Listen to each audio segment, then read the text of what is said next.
Hi everyone, I'm Pat from Elite Retrievers. Thank you for joining me. Recently, I've had some great conversations regarding what mental checklist do I use prior to running a set of marks at a field trial, a hunt test, a national maybe. You know, when you've done something for 36 years, so many of those things become automatic. You don't even think about it. So after that question was posed to me, I sat down and I started to study, what do I do prior to running? I'm going to share that with you here. The first thing I do, really every day, but is before I ever leave to go to the grounds, I check what is the predicted wind for where I'm going to be. Are there any changes about to happen? What's the velocity going to be? There's some great apps out there, and they'll tell you exactly what the wind direction is going to be. Wind Compass is the one I like to use, but there are some other ones. And knowing what the wind's going to be, what it's predicted to be, not just what I'm judging, but when I'm competing, that's the first thing I do. The next thing I like to have is I like to have some Google Earth or aerial photography of the area that I'm competing in or training. And I'll tell you, it can be very helpful when you're trying to interpret what's happening at a distance, especially in the water. So if you had a few screenshots on one of your mobile devices of the grounds that you were going to be working on, that would give you information if you needed it. And that's one of my rituals, and I like to have that. When I get to the grounds, you need to orient yourself. You need to know where north, south, east, and west are, especially if you're going to interpret what that wind direction was that you looked at earlier. And it's not always obvious when you're in the country where those directions are, especially if the sun isn't out. So orienting yourself, and you can do that when you pull in with your vehicle right into the ground. Say, all right, there's north. All right, I'm good. You're all set. And then, of course, you want to check the current wind condition when you get out of your vehicle. When you go up in the area of the line and you start to watch either test dog or some of the running dogs, you know, what does the wind feel like here? And then you need to watch those dogs in the field. They'll tell you where they're winding the birds. Now, I'm talking about marks here. Obviously, when you're running blinds, you need to know where that downwind side is, but it can be very helpful on marks too. So, paying attention to the wind before you leave, when you get there, and when you watch the dogs are all valuable parts of my, and I call it a pre-snap ritual. First thing you want to do is you want to know what the test is. You want to review the order of the throws. And so you cement that in your brain. You memorize it, because it's easy when you get up there and you're excited, especially when you're really keyed up about one of the birds that you think you're going to have trouble with. And sometimes you can overemphasize that and forget what the order of the throws are. So memorize those throw orders. I also want to get up there and read the factors. You want to look at wind, terrain, cover, water. You want to look at the lighting. All those things are going to play a role in how challenging the test is going to be and how you're going to develop a strategy. You want to make sure you review the instructions. The marshal can help you with that. And if the judge is available, he'll tell you as well.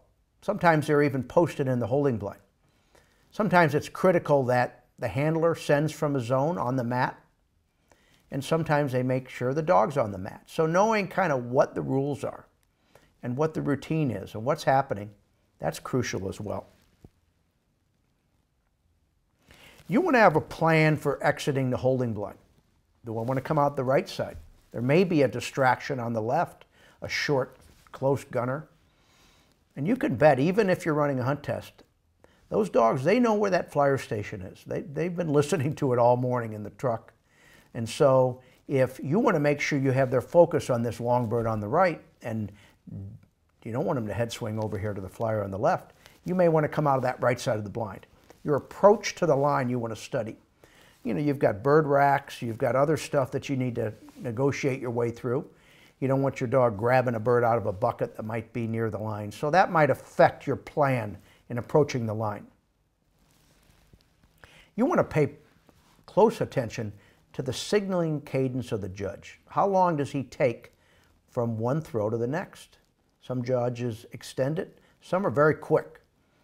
And also when, oftentimes, partway through the day, the other judge will start to signal. He may change the cadence.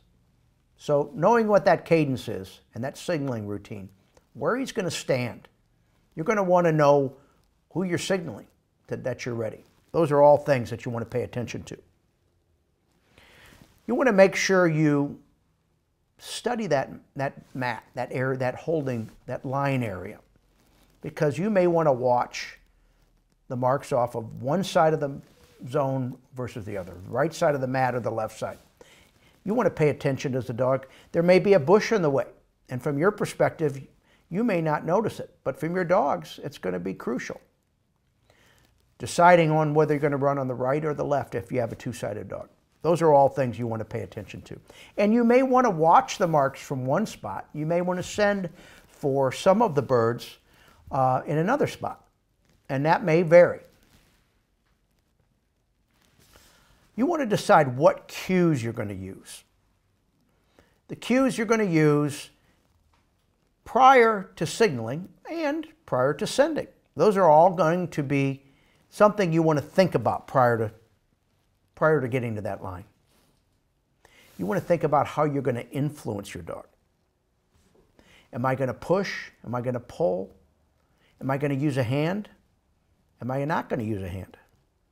Now, obviously, when you're signaling and you're running a hunt test, you can't point out all the guns, but you can do things properly. You can set the stage, you can have them pointed in a favorable direction, and you need to have a plan on what's going to happen after you signal. That's all part of that stuff you go through in the holding blind. That's part of that mental checklist. I talk about sweating or not sweating. What I'm talking about there is certain retrieves you'll benefit from if you add a little bit more serious, maybe some mental pressure.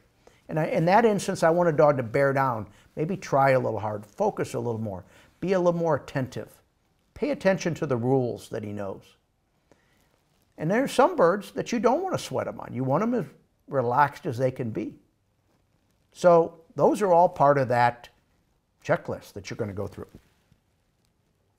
And we're talking about game day strategies here, but if you're training, you want to think about, what are my standards going to be?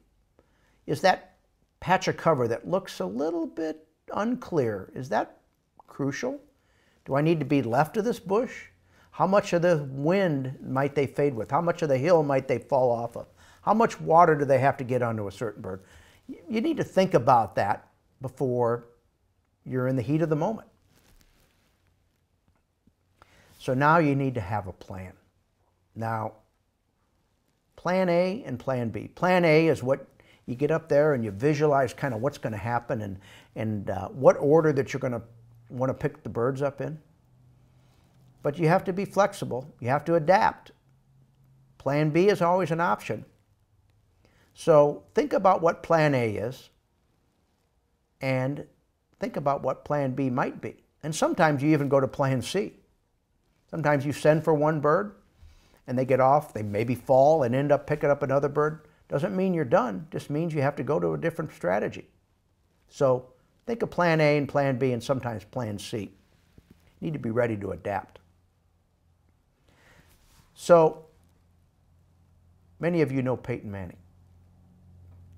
If you're a sports fan, I'm sure you know Peyton Manning.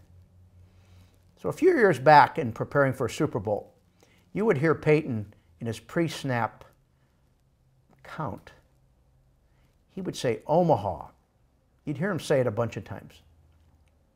Omaha typically was a communication to the rest of the team that he was going to change the play. They call it an audible. That's when he saw something that made him decide to change at the last minute. Sometimes you're going to call Omaha, call that audible on game day. So you have to be ready for that. And that is part of your pre-snap ritual, thinking about that. What might happen? And will I adapt and be flexible? So you're going to want to view a few dogs before you run. You're going to want to, the test is going to change. Over the course of these big entries, sometimes a national, sometimes a master national, it may take 8 to 10 hours before you run. The conditions are going to change. The wind's going to change. The lighting is definitely going to change. The cover's going to vary. There's going to be paths developed. So going through and looking at the line close to when you're going to run may change your plan. It may be totally different. The things that are going to change, like I said, are wind, visibility, lighting, and I'll tell you, the development of the trails, the comeback trails of the dogs. And so often, if you are paying attention, there's the trail that gets the bird and there's the trail that gets you in trouble. And knowing which one you want to be on is going to affect where you run off the mat. And that's, for sure, is part of that mental checklist. That stuff that you're going to go through prior to running. And I'll tell you, lastly, you're going to want to make sure you convince yourself to stay focused.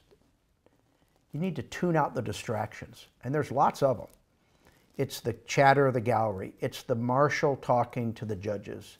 It's the person in the holding blind or the dog that just ran. All those things oftentimes take you off your game. You need to focus. You need to pay attention to you and your dog. So I want to tell you to have fun. I hope this was helpful. But this is the routine that I go through. Because I say this often, I'm going to repeat this, that good habits are hard to form, but easy to live with. This is one of those good habits. Take your time, get it right, and above all, have fun and good training. And thank you for joining me.